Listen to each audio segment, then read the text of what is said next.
Hello friends, क्या आपको पता है इंडिया का एजुकेशन सिस्टम दुनिया में सबसे ज़्यादा घटिया और बर्बाद है। इसके पीछे क्या कारण है? आज उन कारणों पे हम इस वीडियो में चर्चा करेंगे। दोस्तों, इसमें मैं आप सभी के साथ में शेयर करूंगा मेरे पिछले 30 साल के एक्सपीरियंस को, जिसमें मैंने कई सारे गवर्नमेंट एग्ज़ाम्स दिए, अलग अलग एग्ज़ाम्स की प्रिपरेशन की, चाहे वो आईआईटी के एग्ज़ाम्स की रेस हो या एमबीए एग्ज़ाम्स होते हैं, सरकारी गवर्नमेंट एग्ज़ाम्स की तैयारियां जो होती हैं वो की मैंने, या यूपीएससी सिविल सर्विसेज जैसे टफेस्ट एग्ज़ाम की तैयारी की।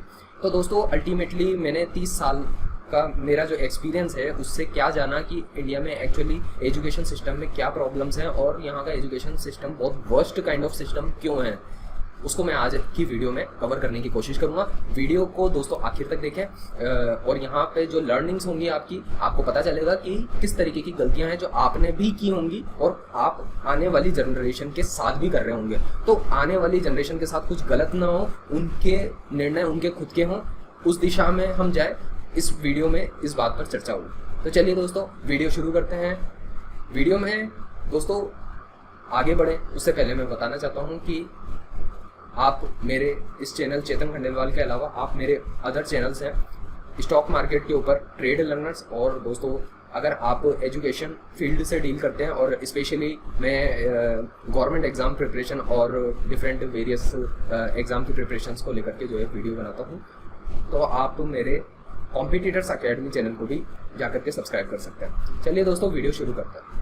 दोस्तों, इस वीडियो में मैं बात करना चाहता हूँ कि एक्चुअली इंडिया के एजुकेशन सिस्टम में क्या प्रॉब्लम है, आखिर क्यों इंडिया का एजुकेशन सिस्टम दुनिया में सबसे worst kind of education system, जो मुझे लगता है दोस्तों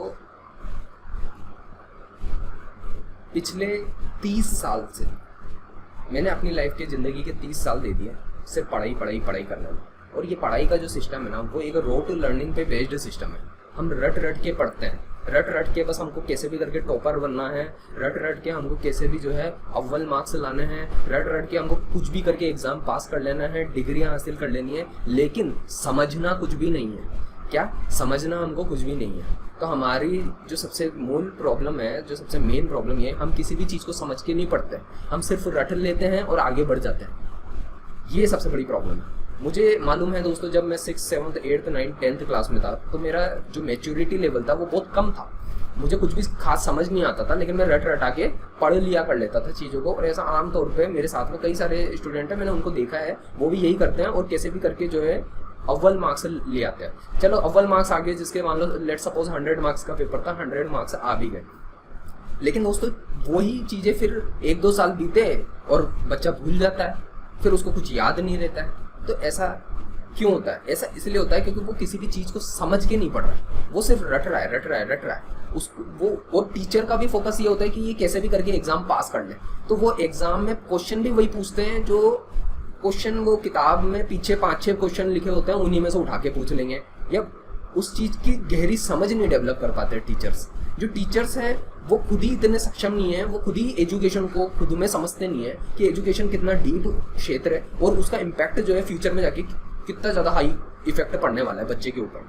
तो वो तो बस 6ठी पास करनी है, उसको 7वीं पास करनी है, 8वीं 9वीं 10वीं पास करनी है, उस हिसाब से पढ़ा देता है। लेकिन उसका इफेक्ट जो है उसके एंटायर लाइफ पे पड़ने वाला है। जो हिंदी इंग्लिश जैसे लैंग्वेज के सब्जेक्ट होते हैं, वो सब्जेक्ट दोस्तों 6th क्लास से लेकर 10th क्लास तक हर क्लास में जैसे है ये सब्जेक्ट पढ़ाए जाते हैं, लैंग्वेज के सब्जेक्ट। लेकिन आप देखोगे कई बच्चे जो है बड़े जो है कॉलेजेस से पास आउट हो जाते हैं, लेकिन उनकी ना हिंदी अच्छी होती है ना इंग्लिश अच्छी होती है। तो लैंग्वेज के बैरियर्स उनके साथ बने रहते हैं। वो ना अच्छे आर्टिकल्स लिख पाते हैं, ना वो कुछ अच्छे ऐसे और एप्लीकेशन जैसी बेसिक चीज़ें भी नहीं लिख पाते हैं। तो ऐसा क्यों होता है उनके साथ में? ऐसा इसलिए होता है दोस्तों क्योंकि उनके बचपन में जो है गलत बीज जो है उनके अंदर बिठा दिया गया है। गलत तरीके से उनकी जो है वो एजुकेशन जो उनकी हुई उसको उन्होंने समझा नहीं, जाना नहीं, बस उसको रट लिया, पढ़ लिया, पास कर लिया एग्जाम और आगे बढ़ गए। और ये चीज़ जो है कंसिस्टेंटली चलती जाती है, बड़े होने तक चलती जाती है उनके साथ में। और फिर वो क्या है, जब बड़े एग्जाम से लिखते हैं ना, जब वहाँ पे सरकारी एग्जाम की तैयारियां करते हैं, तो फिर वहाँ हिंदी के पेपर में उनके 100 में से 40 नंबर 50 नंबर आ रहे होते हैं। जिस सब्जेक्ट में 100 में से 100 लाए जा सकते थे, उसमें से 100 में से 40 50 60 पे बच्चे जो है रह जाते हैं। तो इस तरीके से जो है दोस्तों मैंने बहुत नोटिस किया है कि उनकी हिंदी हो या इंग्लिश हो, दोनों जो है बहुत वीक रह जाती है और इसका इम्पैक्ट जो है बाद में पता चलता है। ये तो मैंने बात की आपसे हिंदी इंग्लिश जैसे बेसिक लैंग्वेज सब्जेक्ट की, लेकिन दोस्तों साइंस में भी यही है, मैथ्स में भी यही है। और आप सोशल स्टडीज सब्जेक्ट को तो बिल्कुल ऐसे समझते हैं ये तो किसी काम का ही नहीं। 6 to 10th क्लास तक जो है सोशल स्टडीज़ का सब्जेक्ट पढ़ाया जाता था, ठीक है, SST बोलते हैं आजकल बच्चे उसको। तो दोस्तों वो सब्जेक्ट बहुत इंपॉर्टेंट होता था। इसकी इंपॉर्टेंस मुझे तब समझ आई जब मैं UPSC एग्जाम की तैयारी कर रहा था, क्योंकि उसमें मुझे बहुत ज़्यादा जो है जनरल स्टडीज़ पढ़नी थी और मैंने कई सारे गवर्नमेंट एग्जाम्स की तैयारी की। उस दौरान में मैंने जाना कि यहाँ पे भी जो है बहुत तरीके के जो है प्रश्न जो होता है, 100 नंबर का पेपर होगा तो 20 नंबर का तो जनरल स्टडीज़ से ही आ रहा होगा पेपर में। तो ये सब चीज़ें जो हैं बहुत इंपॉर्टेंट होती है, लेकिन बच्चे उसको हल्के में ले लेते हैं। लेकिन बच्चों की पूरी गलती नहीं होती है। जो हमारा सोशल फैब्रिक है, जो हमारा स्कूलिंग सिस्टम है, उसके बाद जो कॉलेज सिस्टम है, उसमें भी प्रॉब्लम है। बच्चे जो पढ़ रहे हैं उनको ये नहीं पता होता है कि वो क्यों पढ़ रहे हैं। जब तक उनको ये नहीं पता होगा कि वो क्यों पढ़ रहे हैं, उसको पढ़ के क्या मिलेगा, तो वो पढ़ने का उनका इंटरेस्ट या मोटो ही नहीं रहेगा।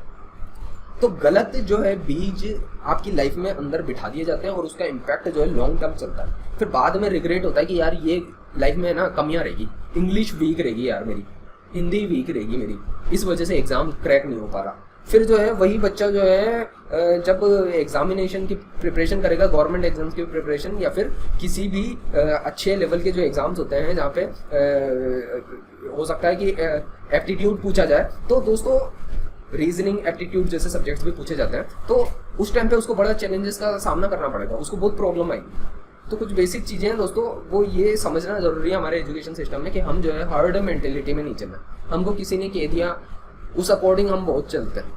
हम जो है अपना करियर का जो चुनाव होता है वो भी हम इसी तरीके से करते हैं कि भाई किसी और ने कह दिया हमको कि भैया इंजीनियर बन जाओ, यहाँ पे बहुत स्कोप है, यहाँ पे पैसा बहुत है, तो आप इंजीनियर बन जाओगे। फिर इंजीनियर में भी जो है आप IT इंजीनियर इसलिए बनोगे क्योंकि पैसा बहुत है। तो आपका अल्टीमेट मोटो जो है पैसा कमाना होता है, न कि आपका अल्टीमेट मोटो वो पढ़ाई करना, क्योंकि आपको पढ़ाई में तो इंटरेस्ट ही नहीं था। जब इंटरेस्ट पढ़ाई में नहीं था तो फिर तुमको जो है कि किस तरीके से जो है हायर पैकेज की नौकरी मिल जाएगी।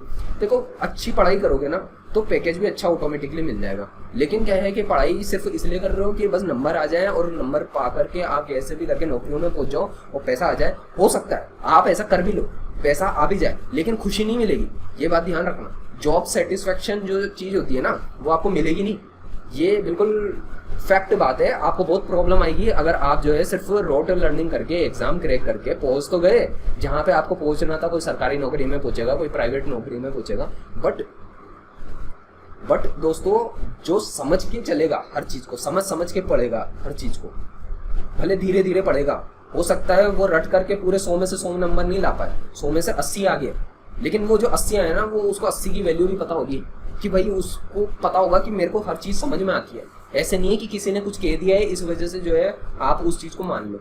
आप जो है जब तक अपने आप को इस तरीके से लाइफ में चलाओगे कि बस किसी और ने कह दिया और बस उसको मान लो और उसको फॉलो कर लो, तो आपकी लाइफ में आज नहीं तो कल पिटाई होगी ही होगी। और पिटाई जो होती है बहुत बुरी होती है, और जब लेटर स्टेज में होती है ना तो फिर आपकी लाइफ का एक लंबा समय जा चुका होता है और आपको जो है बहुत चुनौतियों का फिर सामना करना पड़ता है, बहुत चैलेंजेस होते हैं। और कई बार तो ये होता है, कई बार नहीं, ज़्यादातर लोगों के साथ में यही होता है कि उनकी जो ज़िंदगी है वो बिल्कुल अरेंज हो जाती है, अरेंज्ड। जैसे मैरिज अरेंज्ड होती है ना लोगों की, अरेंज्ड मैरिज में जो लोग होते हैं उनकी लाइफ अरेंजमेंट में चल जाती है, उनकी लाइफ में खुशी नहीं रहती, एक सेटिस्फेक्शन नहीं रहता। बाहर से किसी ने बोला कि ये लड़की बढ़िया है तो आपने शादी कर ली उसके साथ में, पूरा जिंदगी जो है कर्म फूटते हैं फिर उसके बाद में कि लड़की मिल गई गूंगी, और गूंगी के साथ में वो अब्बा डब्बा चब्बा कर रही होगी और आपकी जो है जिंदगी की लग जाएगी वाट। ठीक है, तो इस वजह से जो है करियर का डिसीजन भी बहुत इंपॉर्टेंट होता है। किसी ने कह दिया कि मेरे भैया जो है फलाना इंजीनियर है, तो चलो आपके भैया की सुन के आपने जो है वो ले लिया सब्जेक्ट, और उसके बाद में पता चला कि भैया का क्या हुआ क्या नहीं हुआ, लेकिन तुम्हारे जो है बढ़िया वाले वांदे पड़ गए। ठीक है, तो आपको पता होना चाहिए आप कोई चीज़ कर रहे हो तो वो क्यों कर रहे हो। ये रोड लर्निंग का जो कल्चर है ना वो पहले भी था, अभी भी है, और मुझे ऐसा कुछ दिख नहीं रहा है हमारी सोसाइटी समाज में। इतने सारे स्टार्टअप्स को भी देख रहा हूँ, ये बाईजूस, अनअकैडमी, और अनअकैडमी के अलावा आप देखोगे कि जो ऑफलाइन इंस्टीट्यूशंस भी हैं वो क्या कर रहे हैं, वो आपको बस एक तरफ ही तो धक्का दे रहे हैं कि भैया आप सरकारी नौकरी की तैयारी कर लो, आप जो है फला जो है IIT में चल जाओ, आप जो है नीट की तैयारी कर लो, आप जो है बस गिनती के 4-5 ऑप्शन है, कुछ नहीं बचा। यूपीएससी की तैयारी कर लो, बैठे बैठे वहाँ पे जो है तैयारी करते रहना, 5-5, 6-6 साल तक जो है पढ़े रहना। क्या पता कल को कोई ना कोई तो सरकारी नौकरी लग जाएगी और आपका कुछ भला हो जाएगा। तो आपका गोल जो है वो सरकारी नौकरी में भी कौन सा डिपार्टमेंट है, कहाँ जाना है, क्यों जाना है, वो तो है ही नहीं। आपका तो गोल बस पैसा कमाना है, और पैसा कैसे भी करके आ जाए बस आपके लिए वही सही होता है। और ये जो सही की जो परिभाषा है ना, यहाँ पे होती है दिक्कत। फिर उसके बाद में आपकी मान लो सरकारी नौकरी लग भी गई ना, उसके बाद में आपको जिंदगी के 25-30 साल तक बहुत सफर करना पड़ेगा। अगर आपकी नौकरी जो है 30 साल 35 साल तक, ठीक है, आपकी नौकरी 25 की उम्र में लग गई तो 35 साल तक आपको जो है, मैं ऐसे ऐसे लोगों को देखता हूँ, भैया वो इंजीनियर है और कर बैंकिंग का काम रहे, तो बैंकिंग का काम कर रहे हैं इंजीनियर, तो वो क्या तो उनकी हालत हो रही है, उन्होंने बस सरकारी नौकरी पाने के लिए जो है कोई बैंकिंग का एग्जाम दिया और वो क्रैक हो गया, वो एग्जाम क्रैक हो गया, तो बस अब वो बैंकिंग में जो है काम करते रहेंगे, जबकि उनका उसमें इंटरेस्ट हो या ना हो। तो इस तरह से उनकी पूरी जिंदगी का जो है एक खाका जो है लिखा जा चुका होता है। तो वो सिर्फ पैसा कमाने के लिए काम करता है, वो सिर्फ ये इंतजार करते हैं कि उनके अकाउंट में सैलरी कब आ जाएगी। और ये जो है बड़ी दुविधा का कारण बनता है। और जब तक आप जो है ये समझे बिना काम करोगे कि मुझे क्या चाहिए, मुझे क्यों चाहिए, मुझे इसी फील्ड में जाना है, इसी क्षेत्र में जाना है, यहीं पे जाना है, क्यों जाना है, इसलिए नहीं जाना है क्योंकि पूरी दुनिया उसके पीछे भाग रही है, नहीं मुझे इसलिए जाना है क्योंकि मैं जाना चाहता हूँ। जब ये सोच आपके अंदर आएगी, जब ये सोच आपके अंदर उतरेगी, तब आपके जीवन में बदलाव आएगा। और मैं ये बहुत अच्छे से जानता हूँ और ये कह सकता हूँ कि जो हमारा समाज है वो बड़ा कंडीशनड टाइप का समाज है, वो कंडीशनिंग में जीता है। तो कंडीशनिंग में जीता है तो है ना, जब कोई ऑप्शन नहीं मिलता है तो सब जो है बच्चों को जो है मैथ साइंस से दिला देते हैं और अपना पीछे छुड़वा देते हैं, भेज देंगे किसी कोचिंग में। और फिर वहाँ कोचिंग में जाने के बाद बच्चा जो है उसका क्या होता है क्या नहीं होता है, वो ऑटोमेटिकली जो है किसी न किसी कॉलेज से बीटेक कर ही लेगा। इतने सारे इंडिया में बीटेक भर गए हैं, लेकिन बीटेक की कोई वैल्यू नहीं बच रही है, अच्छी नौकरी मिल नहीं पाती है, और फिर उसके बाद वो दर दर भटकते हैं बाद में। तो इस तरह से कुछ भी मत कर लो, आप बहुत ठहर के सोचना और विचारना चाहिए। इवन मैं मानता हूँ महीना, 2 महीना, 5 महीना, 6 महीना, साल भर भी लगा करके आदमी को सोचना चाहिए कि वो क्या करना चाहता है, क्यों करना चाहता है। अगली जो वीडियो बनाऊंगा मैं दोस्तों, उसमें मैं ये बताऊंगा कि जो आप जिस डायरेक्शन में जाना चाहते हो उसको सेलेक्ट कैसे करें, उसको चूज करने का आखिर तरीका क्या है, आखिर क्या ऐसा करें कि हमको ये पता चल जाए कि मैं इस लाइन में आगे बढ़ना चाहता हूँ। तो दोस्तों मैं जो है इसके ऊपर जो है मैंने काफ़ी सोचा है, विचारा है, काम किया है। होप सो, उम्मीद करता हूँ जल्द से जल्द वीडियो लेकर के आऊँगा। कई लोग हैं जो मुझसे जुड़े हुए हैं और वो चाहते हैं कि मैं वीडियोस बनाऊँ ताकि लोगों तक अवेयरनेस आए, लोगों में जो है एक जागरूकता का भाव आए और वो जो है और अपनी लाइफ में क्लियर हो। क्लियरिटी बहुत इंपॉर्टेंट होती है मेरे दोस्तों, क्लियरिटी इज़ एवरीथिंग, ठीक है। तो चलो नेक्स्ट वीडियो में जो है मैं अच्छे से इस बारे में बताऊँगा कि आपको लाइफ में जिस दिशा आगे बढ़ना है उसको कैसे पहचाना कैसे जाता है, किस दिशा में आगे बढ़ना है, क्यों बढ़ना है। तो चलिए दोस्तों वीडियो को एंड करता हूँ। वीडियो के साथ एंड तक बने रहे उसके लिए दिल से बहुत बहुत धन्यवाद।